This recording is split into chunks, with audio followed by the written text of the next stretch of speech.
રાજકોટ જિલ્લામાં આજથી 75,000થી વધારે વિદ્યાર્થીઓ પરીક્ષાઓમાં ભાગ લઈ રહ્યા છે. તમામ જે પ્રશ્નપત્રો છે એ સેન્ટરો પર પહોંચાડી દેવામાં આવ્યા છે અને તમામ એસઓપી સાથે પરીક્ષા ચાલુ કરવામાં આવી છે.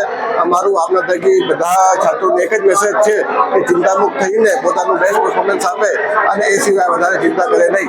આજે તમામ સેન્ટરો ઉપર વિદ્યાર્થીઓનું પુષ્પાભેર સ્વાગત કરવામાં આવ્યું હતું, જેમાં એમનું મોં મીઠા કરાવી અને ગુલાબનું ફૂલ આપી એમનું સ્વાગત કરવામાં આવ્યું. સાંજ સમાચાર ફેસબુક પેજને લાઇક કરો, વિડીયો શેર કરો અને વધુ વિગતવાર સમાચાર માટે sanssamachar.net વિઝિટ કરો.